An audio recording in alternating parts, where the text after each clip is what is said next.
Pemirsa, lagi-lagi Menteri Agama yang juga merupakan Ketua Umum GP Ansor, Yakut Khalil Qomas, offside melontarkan pernyataan yang menyinggung persoalan politik Pilpres. Banyak pengamat menilai pilihan politik yang berbeda diyakini menjadi pangkal persoalan tersebut. Benarkah demikian? Saya akan membahasnya bersama dengan Kadensus 99 GP Ansor, Nurul Zaman, serta analis politik Indo Strategik Ahmad Khairul Umam.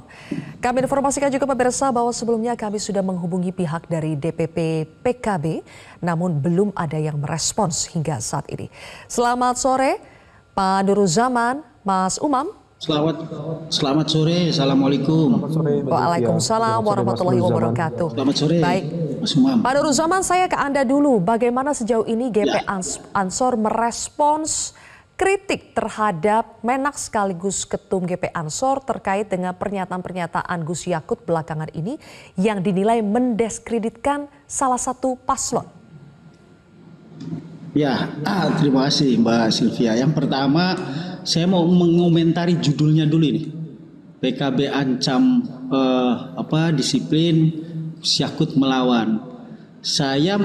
Kalau saya melihat dan menganggap sebenarnya Gus Yakut juga tidak sedang melawan. Melawan siapa itu kan pertanyaannya. Jadi tolong tidak di framing dulu bahwa Gus Yakut sebenarnya tidak melawan juga. Itu yang pertama.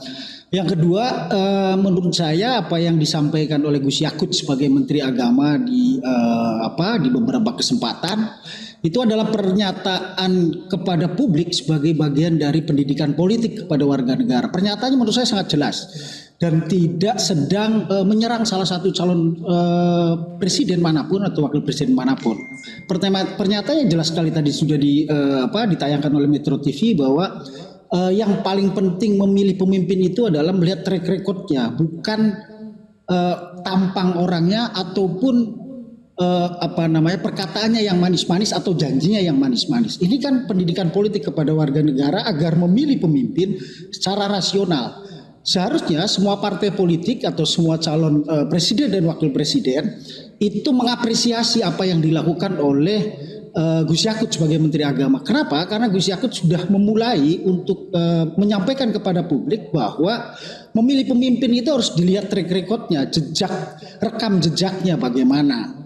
Apalagi sebagai Menteri Agama kemudian beliau juga menyampaikan bahwa memilih itu jangan memilih calon pemimpin yang menggunakan agama, misalnya ya salah satunya yang disampaikan untuk kepentingan elektoral. Sebagai Menteri Agama harus menyampaikan seperti itu ke publik. Kenapa? Karena mandatori Menteri Agama adalah selain pendidikan keagamaan ada soal kehidupan keberagamaan. Jadi ada tanggung jawab yang diemban oleh Gus Yakut agar agama sebagai salah satu sesuatu yang sangat suci dan dimiliki oleh masyarakat Indonesia ini tidak digunakan untuk kepentingan-kepentingan politik praktis. Karena harusnya agama menjadi penerang atau penerang bagi semua orang. Nah, pernyataan-pernyataan seperti itu menurut saya adalah pernyataan positif dan pernyataan publik, tidak ada satupun yang disasar. Ini adalah pernyataan yang clear dan tidak sedang melakukan perlawanan atau apapun, tetapi pernyataan untuk kepentingan melakukan pendidikan politik kepada warga negara. Itu menurut saya. Baik. Amin. Insya Allah karena singkatannya sangat baik, ada yang iri. Pernah dengar ada yang iri ya? Wong kita biasa-biasa saja kok diiri. Saya sampaikan. Seluruh pendukung amin, jaga ukhuwah nahdiyah. Setuju? Jaga ukhuwah nahdiyah. Biarkan ada yang iri, kita cuekin. Lama-lama nggak laku sendiri. Amin ya robbal alamin. Kita jaga ukhuwah Islamiyah. Kita jaga ukhuwah watoniyah. Kita jaga ukhuwah basyariyah. Insya Allah. Moga-moga Allah memberikan hidayah kepada semua yang tidak suka kepada kita. Amin. Moga-moga Allah memberikan jalan bagi kita semua untuk memudahkan seluruh cita-cita ini terwujud dengan sebaik-baiknya. Amin ya robbal alamin. Karena itu hadirin hadirat sekalian yang saya muliakan, dengan semangat perubahan ini, pasangan amin, koalisi perubahan ini, insya Allah Mas Anies sama saya sudah bersepakat tekad bulat. Belum ngapa-ngapain wong liya rodok wedi, ngeri. Padahal kita yang ngeri. Baik, pernyataan Gus Imin tadi diduga untuk merespons berbagai pernyataan yang dikeluarkan oleh Gus Yakut dalam beberapa waktu terakhir ini. Mas Umam, kalau tadi Mas Nur Zaman mengatakan apa yang disampaikan oleh Menak Gus Yakut itu hanya memberikan pendidikan politik terkait dengan tupoksinya sebagai Menteri Agama. Tapi di sisi lain ada yang menilai bahwa ini adalah pernyataan-pernyataan yang untuk menyerang atau mendiskreditkan pasangan tertentu, khususnya pasangan Amin. Kalau dari analisa Anda bagaimana Mas Umam? Ya Mbak Zilvia, saya pikir apa yang terjadi belakangan ini, lontaran dan juga statement dari Caimin, kemudian dari Gus Yakut sendiri sebenarnya mengkonfirmasi bahwa ada terjadi sebuah pembelahan di dalam konteks pemahaman dan juga arah politik di dalam tubuh Nahdliyin itu sendiri. Artinya situasi ini memang tidak mudah untuk dikelola dan ini tentu menjadi sebuah catatan yang cukup kritis dan juga harus diantisipasi oleh siapapun warga Nahdlatul Ulama, terutama dari jaringan santri, para kiai sepuh, supaya kemudian tidak terjadi polarisasi di internal Nahdliyin itu sendiri. Tetapi diakui atau tidak, statement-statement tadi itu bersaut-sautan mulai dari Gus Yakut, kemudian Caimin, sebenarnya itu saling melempar statement. Dan tentu dalam konteks ini tidak mudah untuk dijustifikasi, memang masing-masing tidak menyebut nama, tetapi memang arahnya tetap clear dari statement Gus Yakut diarahkan ke Caimin dan juga pasangan Anies Baswedan dan Muhaimin Iskandar, dan statement dari Caimin tadi juga disampaikan kepada Gus Yakut itu sendiri. Tetapi begini, dalam konteks organisasi kepartaian memang aspek loyalitas dan juga kedisiplinan itu menjadi penting untuk ditegakkan. Nah, oleh karena itu kalau misalnya kemudian Waketum PKB menegaskan ingin mendisiplinkan kadernya, maka sebenarnya ini pada lingkup keanggotaan dalam konteks ini adalah Gus Yakut sebagai bagian dari keluarga besar PKB, tetapi bukan dalam kapasitas beliau sebagai Menteri Agama. Nah, oleh karena itu, kalau misal kemudian ini kita pilih, ini harus clear. Karena bagaimanapun juga situasi ini menjadi agak carut-marut ketika kemudian seolah PKB ingin mendisiplinkan Menteri Agama. Karena bagaimanapun juga yang bisa dan memiliki hak untuk melakukan pendisiplinan dalam konteks kabinet tentu adalah Presiden. Namun yang perlu juga kita cermati dan juga perlu diantisipasi adalah bagaimana komunitas Nahdlatul Ulama, keluarga besar Nahdlatul Ulama, jangan sampai kemudian semakin larut di dalam konteks perpecahan dan juga pembelahan semacam ini. Dan ini menjadi catatan. Artinya apa? Dalam konteks ijtihad politik yang dilakukan oleh PKB, memang diakui atau tidak, ya ada pihak-pihak yang merasa tidak puas dengan keputusan itu. Dan ini tentu sudah diantisipasi oleh teman-teman di PKB, dan tugas dari PKB adalah terus melakukan sosialisasi, termasuk juga kemudian menyampaikan argumen-argumen mengapa ijtihad politik dalam konteks penyatuan atau bersatunya koalisi Amin itu ditegakkan, diwujudkan. Tetapi di saat yang sama tentu suara-suara kritis dan juga cara pandang para kiai, para santri yang selama ini sudah terbentuk karena proses polarisasi politik akibat dari Pilkada 2017 di DKI Jakarta atau Pilpres 2019, diakui atau tidak itu masih membekas di kalangan para santri. Nah, oleh karena itu situasi ini harus dikelola dengan pikiran dingin. Saya sendiri bagian dari keluarga besar Nahdlatul Ulama, berharap betul kemudian ini tidak melebar kemana-mana, sehingga kemudian apa yang terjadi tidak kemudian menjadi sebuah faksionalisme yang justru akan menciptakan fragmentasi di internal keluarga besar Nahdlatul Ulama itu sendiri. Oke, baik, kembali ke Mas Nur Zaman.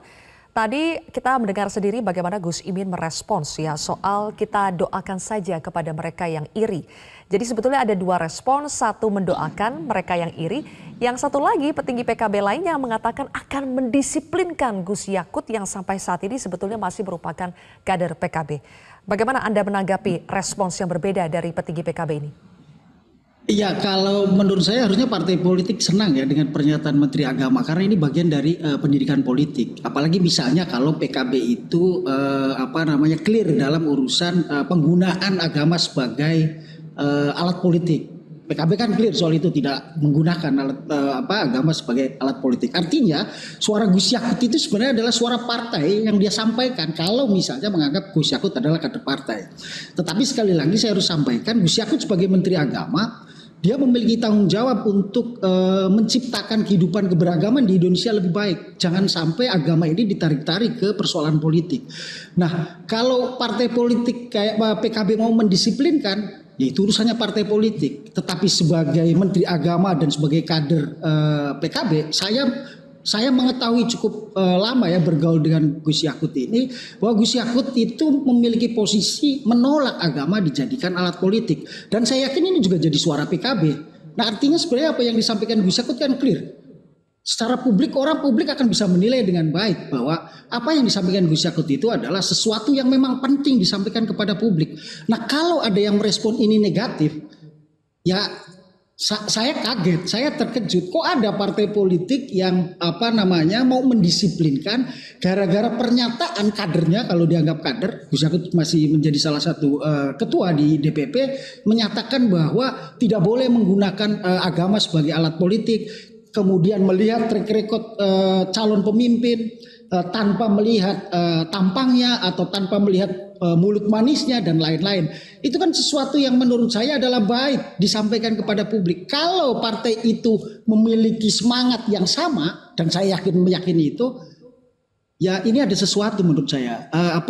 Ya baper kira-kira lah. Politisi itu kan nggak boleh baper. Politisi itu ya harus menerima semua masukan sebagai orang partai. Mas Nur Zaman, intinya GP Ansor melihat apa yang disampaikan oleh Gus Yakut itu dengan berbagai ciri-ciri yang dinilai menyasar kepada pasangan Amin, itu bukan untuk ditujukan khusus ke pasangan Amin. Anda ingin mengatakan demikian? Enggak. Itu pernyataan publik, itu pernyataan kepada semua publik sebagai bagian dari pendidikan politik.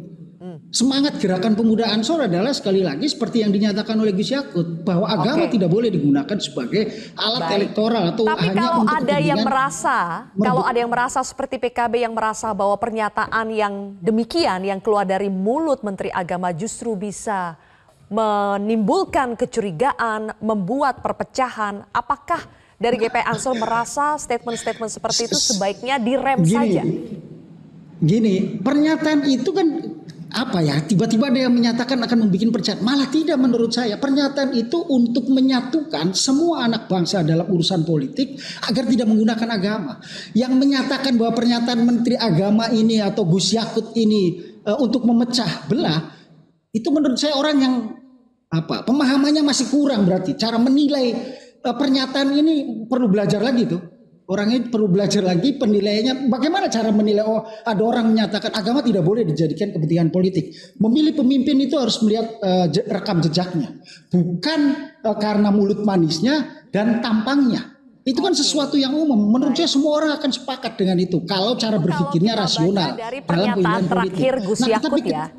Tapi begini Mas Nur Zaman, karena sebelumnya ada pernyataan meskipun itu disebut guyon oleh Gus Yakut, tapi di situ ada bilang pasangan yang memilih pasangan admin itu bid'ah, kurang lebih seperti itulah. Nah dari situlah, jadi makanya sekarang dikaitkan. Dalam tradisi NU, Mas Umam juga tahu, bid'ah itu sesuatu yang biasa. Arti bid'ah itu baru, sesuatu yang baru. Nah, orang NU itu biasa dituduh bid'ah. Nah, orang yang biasa menuduh bid'ah itu biasanya kelompok Salafi Wahabi. Jadi ketika NU dituduh bid'ah itu biasa saja sebenarnya. Nah, ada orang yang merespon berlebihan ketika dituduh bid'ah sampai marah-marah, ngamuk. Itu orang Wahabi biasanya yang seperti itu. Jadi saya tidak tahu orang yang tiba-tiba dituduh bid'ah marah-marah ini bagian dari kelompok Wahabi atau bukan. Saya tidak tahu. Tetapi pada kenyataannya orang NU dituduh bid'ah biasa saja masih menjalankan ritual yang dianggap bid'ah itu.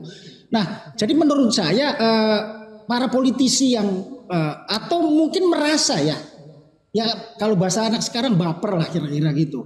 Jadi ini politisi baperan menurut saya, karena begitu saja langsung direspon dengan sangat luar biasa, mau mendisiplinkan dan lain-lain. Ini kan wacana publik yang bisa didiskusikan. Dan Gus Yakut menurut saya sebagai salah satu ketua di DPP partai politik di PKB, ya apa yang salah dari pernyataannya? Kecuali misalnya Gus Yakut memilih calon lain atau mengkampanyekan orang lain. Kan sampai saat ini belum ada orang salah satu calon pun yang mendaftarkan di KPU. Jadi sesuatu yang normal dan biasa saja menurut saya. Oke, sekali lagi kami informasikan kepada pemirsa juga bahwa kami sebetulnya sudah mencoba mengundang dari pihak DPP PKB tapi tidak direspon untuk bergabung dalam diskusi ini. Saya lanjut ke Mas Umam. Mas Umam, kalau menurut Mas Nur Zaman tadi ada yang baper. Nah, kalau katakanlah betul ada yang baper, apakah Menteri Agama menurut Anda perlu tetap lanjut saja dengan berbagai pernyataannya terkait dengan politik, bagaimana jangan memilih pemimpin yang ini, yang itu, lanjut saja dengan statement-statement seperti itu meskipun ada yang baper, atau supaya bapernya tidak berlanjut, sebaiknya hentikan statement yang seperti itu? Ya, diakui atau tidak, ya memang ada yang baper. Tetapi di saat yang sama ada yang memancing untuk baper. Jadi ini sebenarnya sebuah interaksi timbal balik yang kemudian tidak perlu ditutup-tutupi. Betul tadi disampaikan oleh Mbak Zulfia bahwa kemudian ketika kemarin Gus Yakut menyampaikan statement terkait dengan Amin sebagai bid'ah. Iya memang betul dalam tradisi An-Nahdliyah itu ada bid'ah dholalah, ada bid'ah hasanah. Tetapi kemudian di dalam konteks diskusi yang disampaikan oleh Gus Yakut, sebenarnya itu kemudian sebagai sebuah sentilan secara sentimen politiknya memang cenderung negatif. Sehingga kemudian respon dari teman-teman PKB itu relatif cukup sensitif kalau misal dibahasakan oleh Mas Nur Zaman tadi sebagai baper. Nah, oleh karena itu, supaya kemudian ini tidak melebar, kemudian tidak menjadi pemantik terciptanya perpecahan di internal tubuh Nahdlatul Ulama, maka ada baiknya dari semua pihak untuk menahan diri. Dan juga tidak menggunakan istilah-istilah dalam konteks fikih syiah An-Nahdliyah yang kemudian masing-masing bisa mengklaim. Kalau misal kemudian menggunakan narasi keagamaan, statement dan juga argumen-argumen keagamaan, maka itu bisa kemudian menciptakan sebuah potensi politik kebencian yang tidak produktif. Nah, oleh karena itu ada baiknya baik yang baper maupun yang memancing untuk baper untuk sama-sama menahan diri. Tentu jaringan santri, para kiai sepuh memiliki literasi politik yang jauh lebih baik untuk kemudian menilai mana yang lebih kredibel, dan yang terpenting politik jangan kemudian dijadikan sebagai alat terkait dengan konteks mengeruk elektoral hanya berbasis pada sentimen persamaan sosial, persamaan identitas, persamaan latar belakang. Wujudkan aja terkait dengan isu ide, gagasan, bagaimana membangun ke depan. Saya pikir itu akan jauh lebih kredibel dan tidak perlu menggunakan terminologi keagamaan yang justru akan semakin mempermuncing dan juga memberikan impact yang kurang baik pada dalam konteks ukhuwah An-Nahdliyah, ukhuwah Watoniyah, dan juga ukhuwah Basyariyah secara general. Oke, jadi Mas Nur Zaman ada yang baper tapi ada juga yang mancing orang lain untuk baper. Padahal harapannya adalah pernyataan-pernyataan dari Menteri Agama, apapun motifnya, itu seharusnya meneduhkan, bukannya memancing orang untuk baper. Jadi bagaimana? Anda sepakat kalau sebaiknya terminologi yang mungkin nyerempet dengan kebaperan itu harus dihentikan? Oh enggak, gini, ada tugas Menteri Agama sekali lagi yang harus menyampaikan kepada publik untuk tidak menggunakan agama. Itu satu hal yang harus beliau sampaikan karena beliau memiliki mandatori, yaitu kehidupan keberagamaan sebagai Menteri Agama. Jadi sebagai pendidikan politik beliau harus menyampaikan kepada publik, jangan gunakan agama. Jangan pilih pemimpin yang menggunakan agama sebagai alat elektoral. Itu jelas harus disampaikan kepada publik oleh Menteri Agama. Karena kalau ada orang yang menggunakan agama menjadi alat politik, maka yang jadi masalah adalah Republik ini. Nah, sebagai Menteri Agama yang mendapatkan mandatori dan diperintah langsung oleh Presiden, tentu memiliki tanggung jawab itu, dan beliau harus menyampaikan secara sering dan terus-menerus kepada publik, mengingatkan. Nah, ketika ada orang mengingatkan, menggunakan, menurut saya kalau tidak memiliki perasaan baper tadi, itu semua clear kok. Semua partai politik setuju. Mas Umam tadi juga sudah menyampaikan, semua partai politik akan setuju kalau agama tidak boleh dijadikan alat politik. Tetapi yang paling penting adalah terus mengingatkan kepada publik. Sebagai apa? Sebagai pendidikan politik. Ini penting disampaikan oleh Menteri Agama. Nah, tinggal persoalannya, ya jangan baper gitu loh. Kok tidak mengarah siapa-siapa. Orang yang baper ini kan tidak menuduh siapapun, tiba-tiba dia merasa, itu yang lucu menurut saya. Kira-kira itu Mbak. Kalau pilih amin bid'ah itu harus dihentikan juga tidak statement yang seperti itu? Nah itu kan menurut saya gini, tadi itu kan hanya joke dan beliau menceritakan itu ada namanya Pak Suyitno di Litbang sudah dijelaskan sebenarnya dan beliau baru tahu ternyata ada aminnya. Ketika ada pembaruan yang disebut bid'ah. Itu aja kan sesuatu, kemudian itu karena masuk berita jadi rame kan. Padahal itu acara di internal. Jadi itu sesuatu yang menurut saya ini tradisi NU yang biasa bercanda dan bergurau sebenarnya. Orang saja yang menilai ini jadi serius. Atau orang yang merasa, saya nggak tahu, merasa tersinggung atau enggak yang baper itulah. Tapi sebenarnya tidak mengarah dan menyasar siapa-siapa. Baik. Mas Umam mendengarkan statement ini, menurut Anda sebetulnya bakal ada titik temu tidak ya antara Gus Yakut, Gus Imin dan PKB atau termasuk juga antara PKB, Gus Imin ini dengan Gus Yahya? Iya, terkait dengan konteks titik temu, kalau misal kita melihatnya dari sudut pandang politik, maka pertemuan itu akan dipengaruhi oleh bertemunya kepentingan yang sama.